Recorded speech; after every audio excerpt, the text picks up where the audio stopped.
At 03:47 on August 15, 1944, Commander James Mitchell stood in the darkened wheelhouse of PT-157, watching 3 Japanese destroyers cut through the midnight waters off New Georgia Island.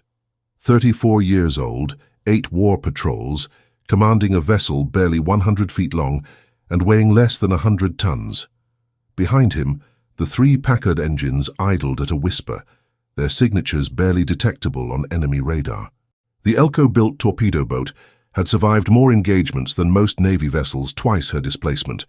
Mitchell had personally seen 4 of his fellow captains lost to destroyer fire over the past 18 months. He had no intention of becoming the 5th. The Philippine campaign was approaching. High Command had begun concentrating forces across the theater in preparation for what everyone called the invasion.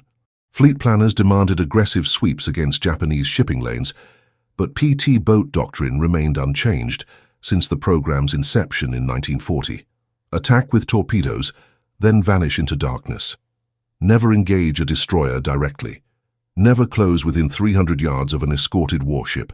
Destroyers were designed specifically to kill boats like his. Their guns, their armor, their speed made them essentially untouchable to anything under 1,000 tons. The mathematics of attrition told Mitchell everything he needed to understand about the current situation. Since arriving in the South Pacific, he had lost 18 men under his command. 3 boats from his squadron had been sunk outright. Another 4 had been damaged beyond operational capability. The Japanese destroyer force in the region remained substantially intact. American torpedoes, when they fired at all, missed more often than they struck. The old Mark 8s had a notoriously high failure rate, sometimes running straight without detonating, sometimes running beneath their targets at depth settings that were wrong. The newer Mark 13 aerials, hastily adapted from aircraft designs, were unreliable in the extreme. Even when missiles worked, they required PT boats to maintain stable firing positions for precious seconds. Destroyers did not grant such opportunities. Mitchell had served in surface warfare since 1935. He had watched battleship doctrine evolve over nearly a decade. He had observed how capital ships behaved when threatened. He understood the psychological element that governed every commander's thinking. Nobody expected a 100-ton boat to deliberately close on a destroys. The very concept violated every established principle of naval engagement. The boat would be exposed. The crew would face concentrated gunfire from multiple weapon systems. The likelihood of survival seemed non-existent, which meant, paradoxically, that a destroyer captain would be unprepared for such an attack. "Radar contact, Captain. 2 miles northeast, bearing 095, reported Ensign Robert Chen from the radio compartment. The young officer had joined the crew 6 weeks ago. He still possessed that green quality of recent assignments, but his radar interpretation skills were exceptional. Mitchell studied the blip through the hooded scope. The target was moving at 17 knots, zigzagging in a predictable pattern. Definitely a destroyer, probably conducting an inshore patrol, hunting for PT boats or supply convoys moving under darkness. The wheelhouse was cramped. 4 men occupied a space barely larger than a closet. The smell of diesel fuel, sweat, and coffee grounds permeated everything. 2 fuel transfer pumps sat to starboard. The torpedo firing controls hung just above Mitchell's head. The Mark 9 angle solver, the rangefinder, the wheel itself, all crammed into this coffin-like compartment where sound echoed strangely and depth perception became impossible without instruments. Outside, 42 men occupied the rest of the boat. Gunners in exposed positions topside, engineers deep in the engine room where heat reached levels that might kill careless men, ammunition handlers, radio men, the torpedo man forward in the magazine, each dependent on Mitchell's decisions. "All ahead 1/3, Mitchell commanded. The boat's velocity dropped from a coasting glide to barely steerage way. Around him, the crew moved with practiced efficiency. No unnecessary conversation.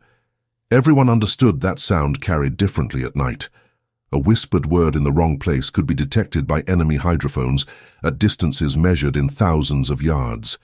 The Japanese were learning to hunt with their ears as much as their eyes.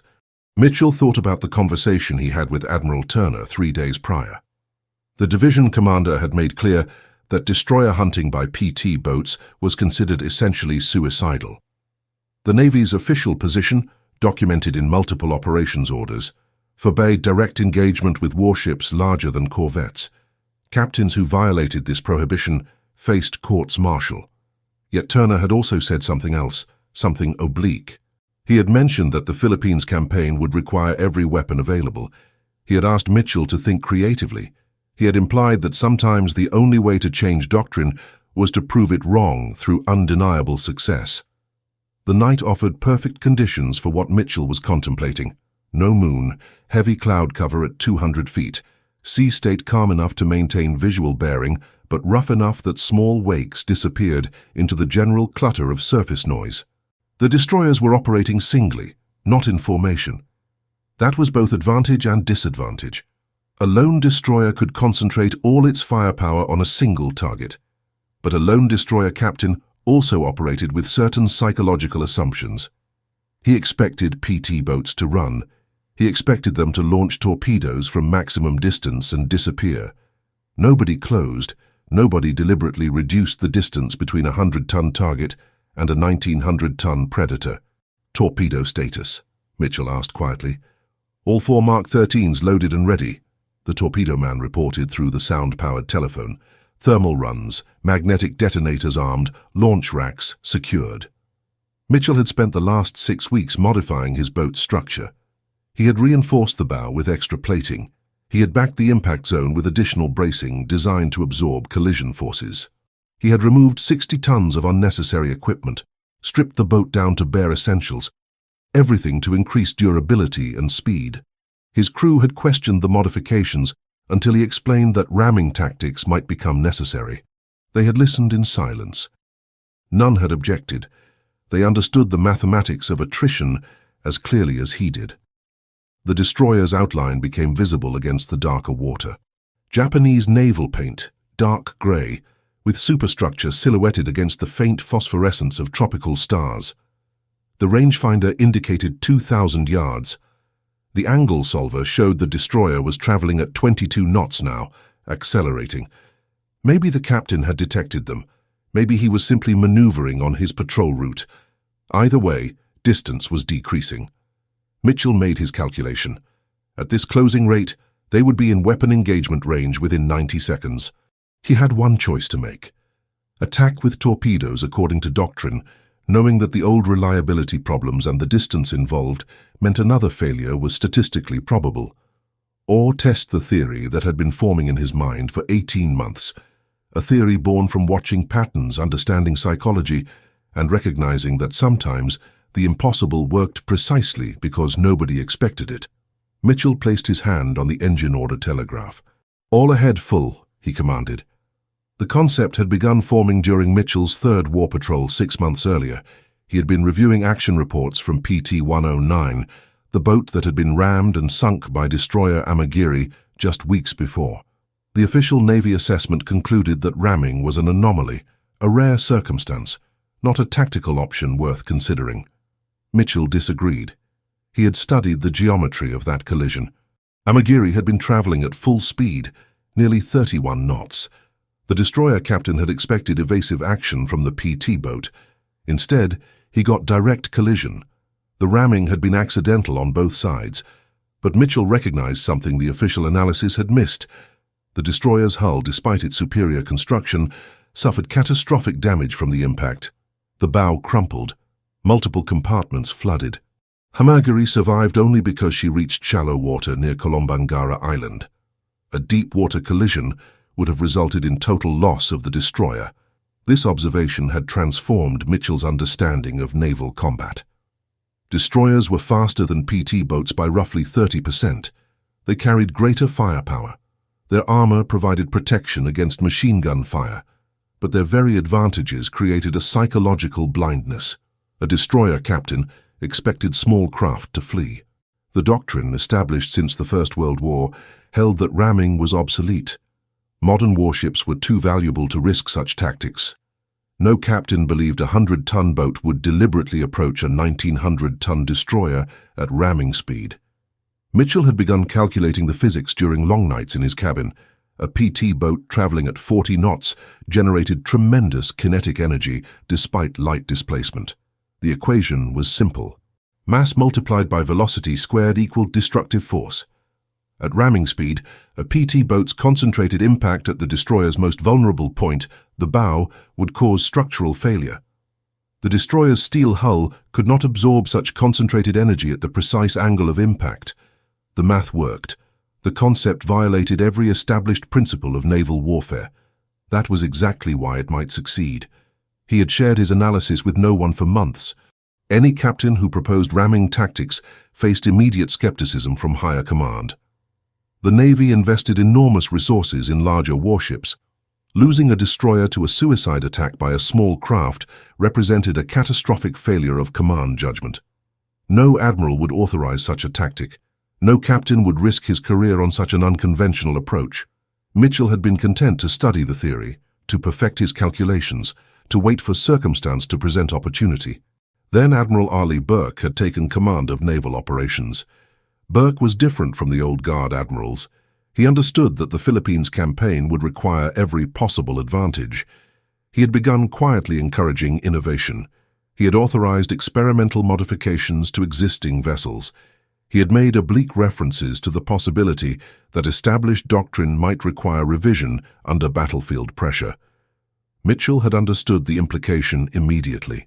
Innovation would be tolerated only if it produced results that justified the risks. Failure would be career destruction.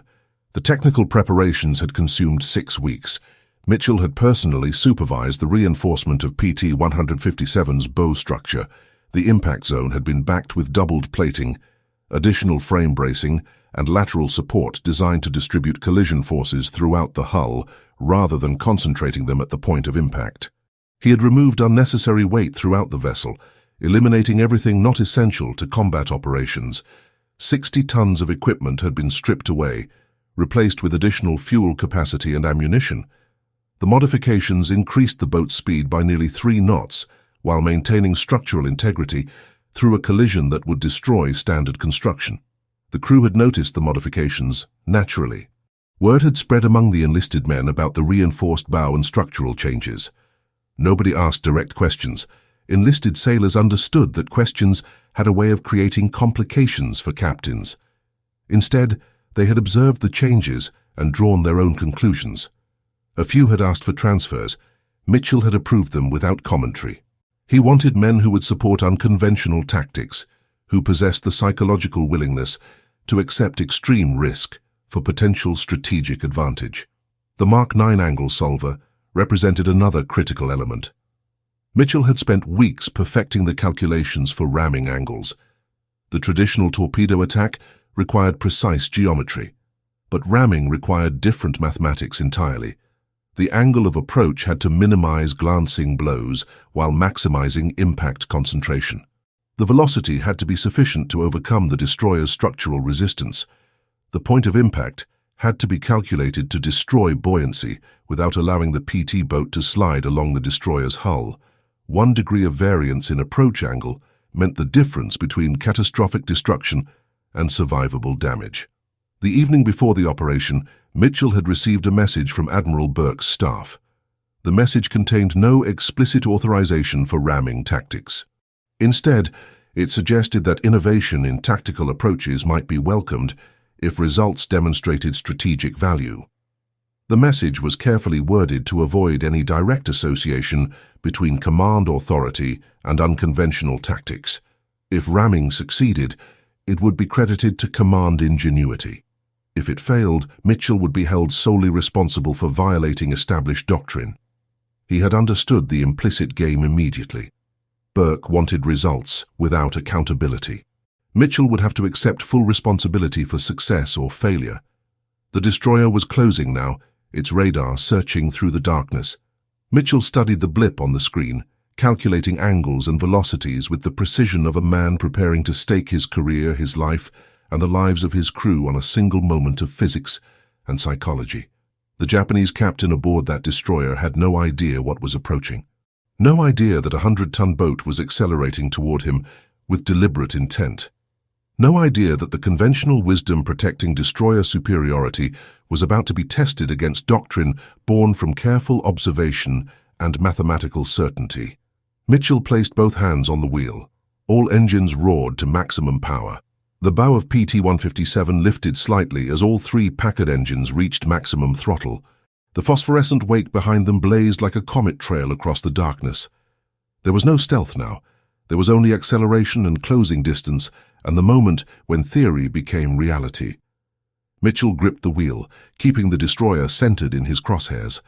The Japanese captain aboard that vessel had perhaps 15 seconds before understanding what was happening. Perhaps 10 before he could react. Perhaps 3 before impact became inevitable. The radar operator called out ranges. 2,000 yards, 1,500. The destroyer's outline grew sharper against the tropical night. Her superstructure rose like a geometric ghost. Twin turrets forward, gun emplacements aft. A wash of phosphorescence rolling from her bow as she cut through calm water at a steady 17 knots, still unaware that velocity and trajectory were converging toward catastrophe. "All ahead flank," Mitchell commanded unnecessarily. The engines were already screaming. Every ounce of available power was being consumed by 3 massive V-12 engines, pushing the small boat beyond her designed envelope. The hull groaned under stress. Water sprayed across the wheelhouse. Men at their battle stations held tight to whatever they could reach, as the vessel accelerated towards something no reasonable sailor would attempt. 1,000 yards. The destroyer suddenly shifted course. Either the captain had detected them on radar, or something in the pattern of their approach had triggered warning. Mitchell adjusted his heading fractionally, maintaining the angle that would bring PT-157's reinforced bow to strike the destroyer's vulnerable point just forward of the bridge.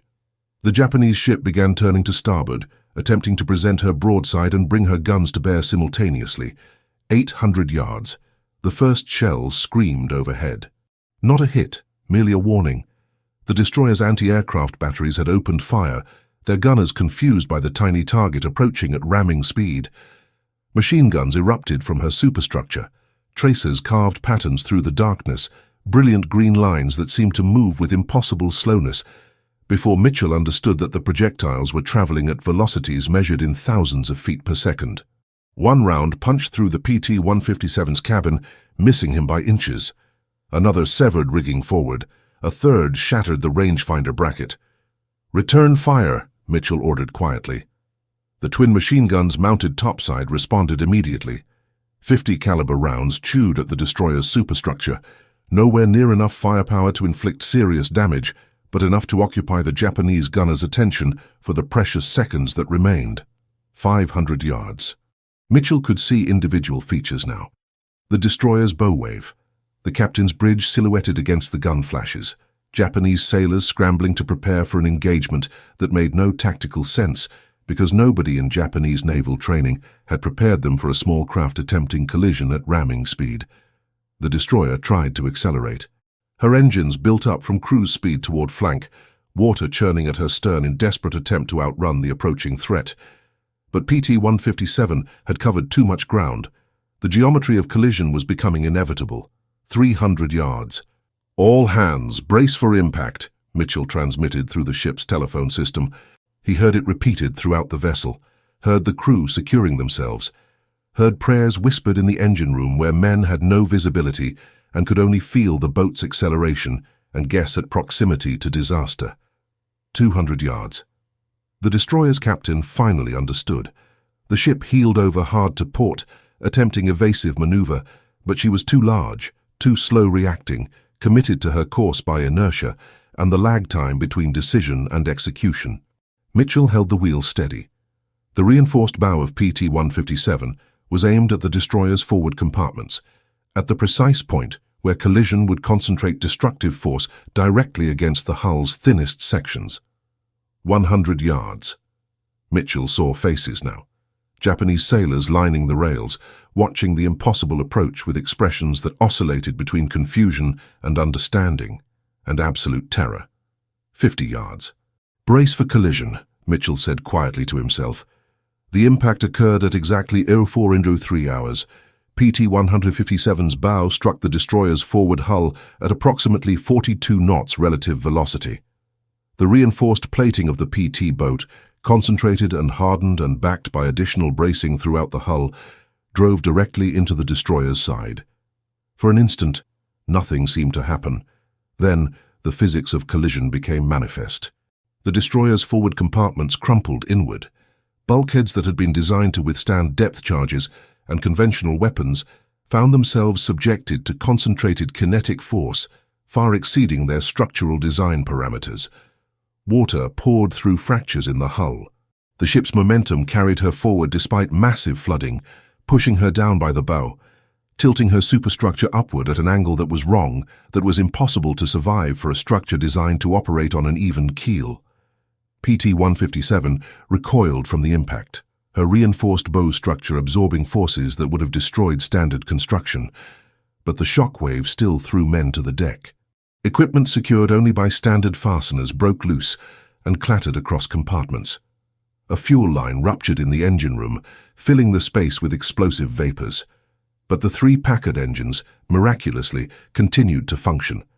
Mitchell reversed the port and starboard engines while advancing the center throttle, trying to extract the boat from the destroyer's collapsing hull before he became entangled in the sinking wreck. PT-157 slid clear, just as the Japanese destroyer began her final plunge.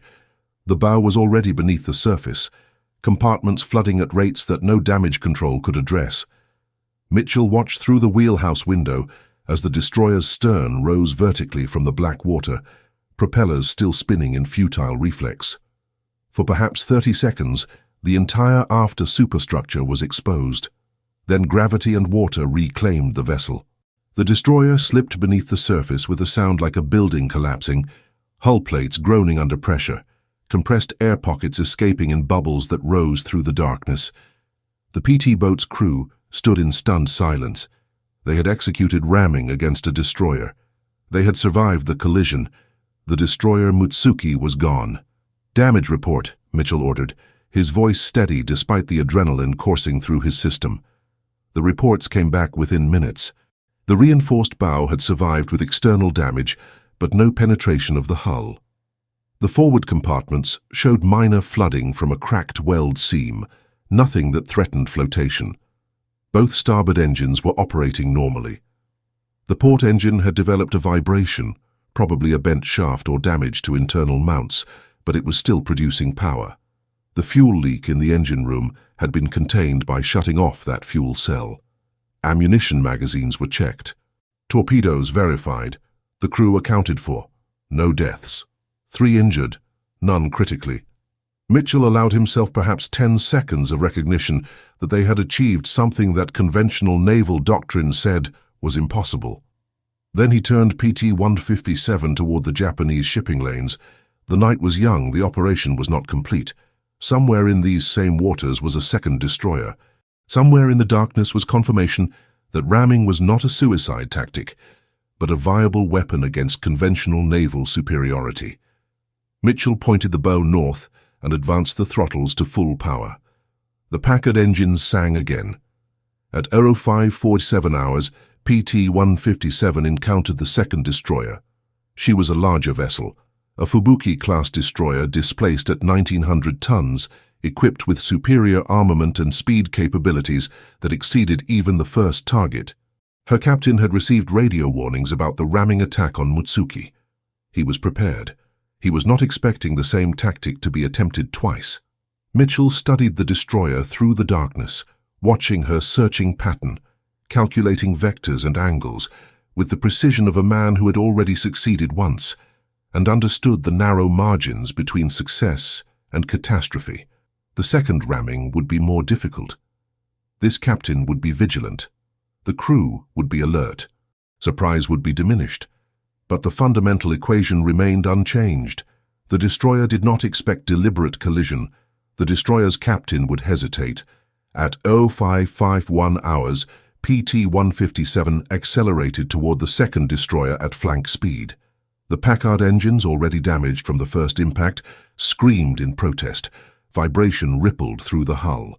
Men gripped whatever they could reach as the boat surged forward into darkness and certain violence. The destroyer detected them immediately. Her guns erupted in sustained fire. Tracers carved brilliant patterns across the night sky. The PT boat's cabin was shredded by machine gun fire. Shells punched through the superstructure. One round struck the torpedo compartment forward. tearing away the port launch rack entirely. Mitchell held the wheel steady. 200 yards, 150. The destroyer's captain performed the same maneuver as his predecessor, attempting to reverse engines and turn away from the approaching threat. But the distance was already too short. The geometry of collision was already committed. PT-157's reinforced bow struck the destroyer's starboard side with even greater force than the first impact. The concentrated kinetic energy drove through the vessel's hull like a sledgehammer through tissue. Compartments collapsed. Bulkheads crumpled. Water poured through fractures that grew exponentially. A structural failure cascaded through the ship's length. The destroyer heeled over hard to starboard, her bow dipping beneath the surface within minutes. Unlike the first target, this vessel did not sink quickly. Instead, she flooded in stages, her crew fighting desperately to contain the damage, to preserve flotation, to keep the ship from going under. But PT-157 had been severely damaged by the shellfire preceding the collision. The impact from the second ramming compounded those injuries. The starboard fuel cell, already ruptured, erupted into flames. The engine room began flooding as cracked hull plates failed completely. The port engine, already operating with damaged internal components, seized suddenly, shaft bearing destroyed by the collision forces. 2 of the 3 Packard engines were now offline. Only the center engine remained functional. Mitchell reversed the remaining engine while advancing the starboard throttle. The boat lurched backward, trying to extract itself from the destroyer's collapsing hull, but the momentum was too great. PT-157 became momentarily entangled with the sinking destroyer. Suction currents from the larger vessel's death throes threatened to pull the PT boat down with her. Mitchell ordered all available personnel to the starboard rail, their weight serving as counterbalance to the suction forces. For long seconds, the outcome remained uncertain. Then PT-157 broke free. The destroyer slipped beneath the surface with mechanical finality, bow first, stern rising vertically before slipping down into darkness. Within 3 minutes, nothing remained of the second Japanese destroyer except expanding ripples and floating debris. But the cost had become apparent immediately. The fuel fire in the engine room had spread despite containment efforts. Ensign Chen, the radar operator who had been transferred to damage control duties, was trapped in the burning compartment. His screams echoed through the telephone system for perhaps 20 seconds before silence replaced them. He was never recovered. Motor machinist mate William Paulson, operating the center engine, was burned severely when flaming fuel splashed across his position. He collapsed at his post. 2 junior enlisted men managed to pull him from the engine room, but his injuries were catastrophic, third-degree burns covering 40% of his body. He died while being carried topside, his final words incoherent whispers about his family in Pennsylvania. The damage assessment that followed revealed the boat could not remain operational. 2 engines were destroyed. The hull was taking water from 3 separate ruptures. The fuel transfer system had been demolished. The torpedo firing systems were completely non-functional. The radio had been damaged by shell fire. The boat was listing to starboard, nose down, and losing buoyancy at a rate that suggested they had perhaps an hour before PT-157 would slip beneath the surface. Mitchell made the decision within minutes. They would attempt to reach shallow water, ground the boat on the nearest island, where the crew could abandon to dry land and signal for rescue. He ordered the surviving engine pushed to maximum power. The vessel groaned under strain, her hull plates protesting forces that had already exceeded their design tolerances. Water sprayed up through openings in the deck where shells had penetrated. The crew moved with mechanical efficiency, each man knowing that they were operating minutes away from disaster. At 6:18 hours, PT-157's keel scraped bottom in shallow water off Rendover Island. The boat settled onto the rocks with a lurch that threw unprepared men to the deck. Mitchell ordered immediate evacuation. The crew, abandoning the dying vessel, formed disciplined lines. 13 men dead or mortally wounded across the 2 ramming engagements. Ensign Chen, motor machinist mate Paulson, the torpedo loader who had been killed by shellfire during the second approach, 10 other crew members with wounds ranging from serious to critical. At Rendover Base, Admiral Wilkinson received the reports of PT-157's ramming attacks with expressions that cycled through astonishment and rage and something approaching horror. 2 destroyers sunk in a single night by a 100-ton patrol boat. The tactical implications were staggering. The doctrinal implications were career-destroying. Wilkinson immediately convened an investigation. He wanted explanations. He wanted to understand who had authorized such tactics. He wanted accountability. Mitchell, standing before the Admiral with bandages visible beneath his uniform, offered no excuses. He explained the calculations. He explained the preparation. He explained the reasoning. He explained that ramming worked precisely because it violated every expectation the enemy possessed. Wilkinson listened in silence. When Mitchell finished, the Admiral said only one thing: "You've either revolutionized naval warfare or destroyed your career. We'll know which within 48 hours." The crew of PT-157 that survived were debriefed extensively. Their accounts were consistent. The ramming tactic worked. The cost was terrible: 13 men dead, 2 engines destroyed. The boat herself would never operate again. But 2 Japanese destroyers were sunk.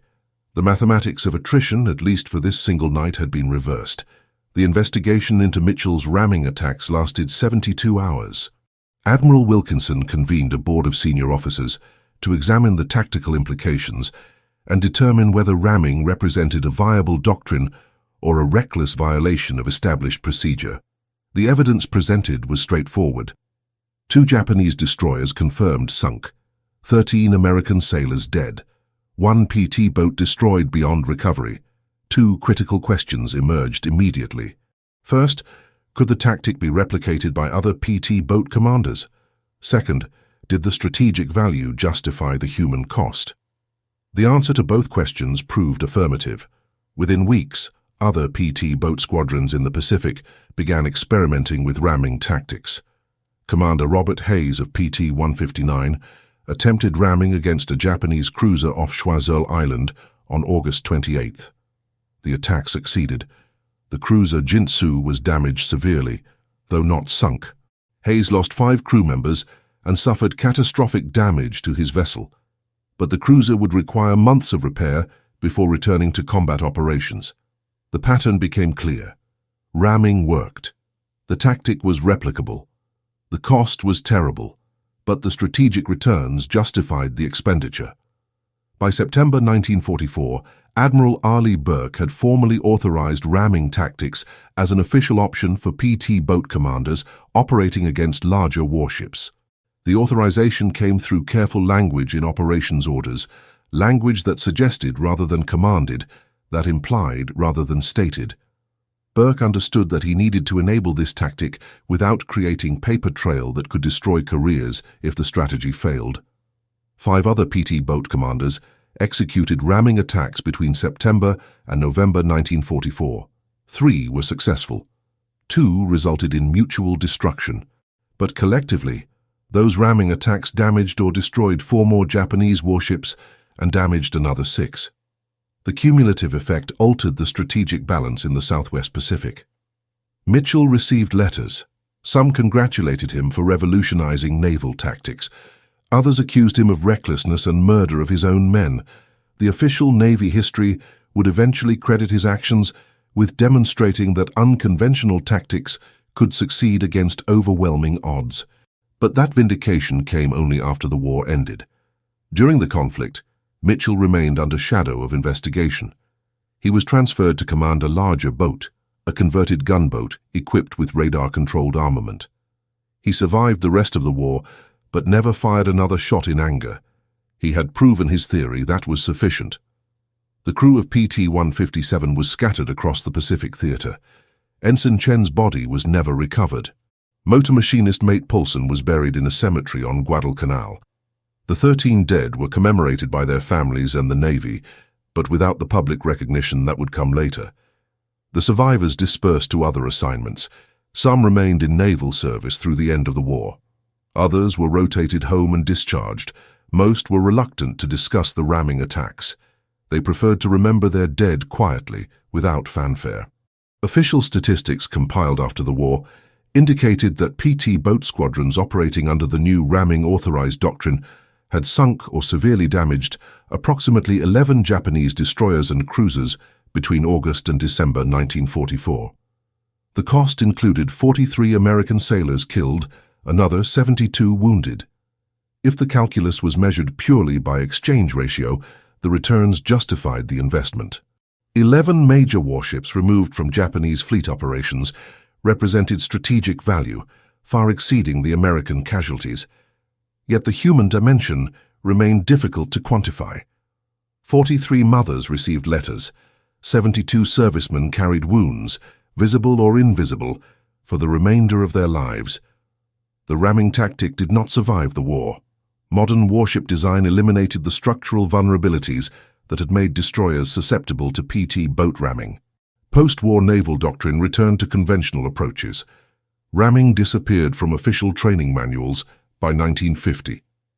But the principle persisted. Small craft could challenge larger vessels through unconventional tactics. Speed and surprise could compensate for firepower disadvantage. Innovation could overcome established doctrine when circumstances aligned and commanders possessed sufficient courage to accept the risks. At Arlington National Cemetery, the names of PT-157 crew members are carved on monuments and memorials. Ensign Robert Chen, age 24.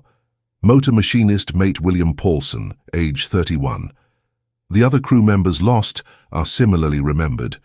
Their families visit these monuments every August 15th, the anniversary of the ramming attacks. They place flowers.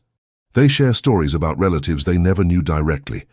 Men who died in a moment of tactical innovation that changed naval warfare temporarily, but permanently altered the thinking of commanders who understood that sometimes impossible tactics succeeded precisely because nobody expected them to work. Commander James Mitchell retired from the Navy in 1955 with the rank of captain. He lived quietly in Virginia for 43 years. He rarely discussed his wartime service. In 1998, a naval history magazine conducted an extensive interview with him. He explained his thinking, his calculations, his acceptance of risk. He described the loss of his crew members with evident pain. He acknowledged that ramming was never the optimal solution to the PT boat versus destroyer equation. It was simply the solution that circumstances demanded. He died in 2001 at age 87. His funeral was attended by surviving crew members of PT-157 and officers who had studied his tactical innovations in naval academies. At the Naval War College in Newport, Rhode Island, instructors continue to reference the PT-157 ramming attacks as a case study in unconventional warfare and tactical innovation under pressure. Students examine the action reports. They study Mitchell's decision-making process. They debate whether the tactics were justified. They conclude, nearly universally, that ramming represented a fundamental violation of established doctrine that succeeded because the enemy did not expect it. That lesson persists into the modern Navy, taught to officers preparing for wars where conventional wisdom might be less valuable than creative thinking, and willingness to accept risk for potential strategic advantage. If you want to see how one commander changed naval warfare through impossible tactics, hit that like button. Every like helps us share these stories with more people. Subscribe for weekly chronicles about the innovations and courage that defined the Pacific War. Drop a comment and tell us what you think about unconventional tactics in warfare. Are they justified when conventional approaches fail? These stories deserve to be remembered. These men deserve to be honored. Thank you for joining us on Frontline Chronicles.